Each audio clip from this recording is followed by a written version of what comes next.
দীর্ঘ ৬ মাস পর হাওর থেকে পানি নেমে যাওয়ায় সুনামগঞ্জের বোরো ধান চাষাবাদের জন্য বীজতলা তৈরি শুরু হয়েছে।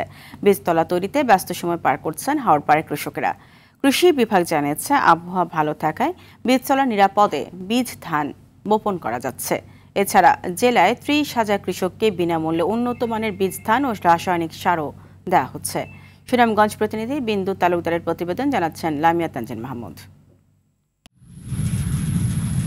সুনামগঞ্জের ছোট বড় ১৩৭টি হাওরে ২,২৩,৫০৫ হেক্টর জমিতে বোরো চাষাবাদের লক্ষ্যমাত্রা নির্ধারণ করা হয়েছে, যেখানে চাষের জন্য বীজতলার লক্ষ্যমাত্রা নির্ধারণ করা হয়েছে ১০,৫১০ হেক্টর এবং কৃষক রয়েছেন প্রায় ১০ লাখ, যারা ব্যস্ত সময় পার করছেন হাওরে বীজতলা তৈরিতে। শীত ও ঠান্ডা না থাকায় এবং আবহাওয়া অনুকূলে থাকায় অগ্রহায়ণ মাসের শুরু থেকেই হাওরে বীজতলা তৈরি ও বীজ বপনের কাজ শুরু করেছে কৃষকেরা। দেশি জাতের পাশাপাশি উফশি ও হাইব্রিড ধানের বীজও বপন করছেন তারা। ২৮, ৮৮ এগুলো আমরা ফলাইতেছি। ফলানোর পরে যখন আমরা আওর ভাইব তখন আমরা হাল করবো। হাল করার পরে তখন এই সারা রোপণ করবো। লোকে থরমু মানে এটা হইলে আগুন মাঠ আমরা জ্বালা ফেলাইতাম ৮৯, ৯৯, ২৯ সব জাতে ফেলাইছি ৭-৮ বস্তা। দেশের আবহাওয়া ভালোই আছে মোটামুটি।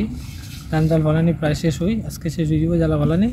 এদিকে ৩০,০০০ কৃষককে সার ও বীজ প্রদান করা হয়েছে। আবহাওয়া ভালো থাকায় এবার বীজতলার লক্ষ্যমাত্রা অর্জন হবে বলে জানান জেলা কৃষি সম্প্রসারণ অধিদপ্তরের উপপরিচালক। কৃষকরা পুরো দমে বীজতলা প্রস্তুতের কাজ চালিয়ে যাচ্ছে। আবহাওয়া বিরাজমান না থাকায় আশা করি বীজতলা সুন্দরভাবে হবে এবং কৃষকরা সেই কাঙ্ক্ষিত তাদের আবাদ লক্ষ্যমাত্রা অর্জন করতে পারবে।